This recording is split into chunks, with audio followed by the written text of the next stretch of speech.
Hello guys. Nabaha na kami. Ito na naman kami guys. Ayun guys, oh, nabaha kami guys. Binaha na naman ang aking bahay guys. Guys. No? Grabe guys, nabaha Nasa guys. trabaho ako guys. Napagod kami mag-akit gamit guys. Dito ang aking mga bugwit guys. Oh. Ayun guys, oh. Yung pa Ano? guys, swimming ako kanina guys. You know. Grabe talaga guys. Ay, hindi ka rin sinelos, oh. Apa? Pa? Oh. Grabe ang inaabot ng aking bahay guys. Oh. Yan o. Yan ang aking mga anak guys. Oh.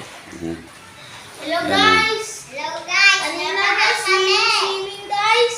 Ano, galing ako ng Laguna guys. Umuwi ako. Umuwi siya, pinauwi ni mama si Yan Papa ang mga guys. anak ko guys. So, iniwan ko yan sila dito guys kasi nagtatrabaho nga ako sa Laguna.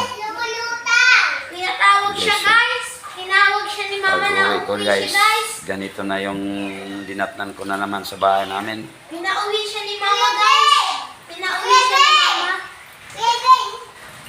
Kakatapos lang namin ng baha dito noong August. Ngayon September, baha na naman guys. Pinauwi siya ni mama guys para to ano daw. Yan guys oh. Yan. Yan guys ha. Yan ang nangyari sa amin ngayon dito guys.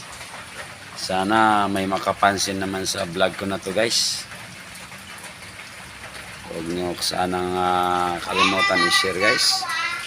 Nang makarating din sa tamang maratnan.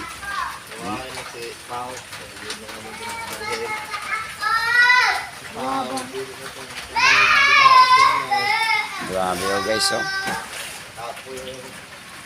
Mula nung Agosto, binaha kami dito. Hanggang dito yung tubig guys oh. Oh. Ayan ang pinto ko. Pinto dito. Hanggang dito yung tubig nung Agosto. Pa dito. Yan. Ayan oh, ang tubig nung Agosto. Yan oh. Yan. Ilan na lang yan ang ano sa pintuan ko. Header. Itong header. Yan, header yan. Oh, and dito naman yung tubig oh. Halos lagpas ng taong tubig dito guys sa loob ng bahay ko. Pati dito sa likod namin Tapos guys. ngayon na naman September oh. Ito na naman. Baha na naman kami. Guys oh.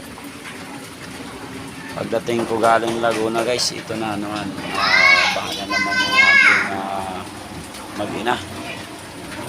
Kaya umuwi ako. Linusob ko mula Laguna hanggang Cainta Rizal. Sobra talaga guys. Kahit sa daan, mahirap dumaan.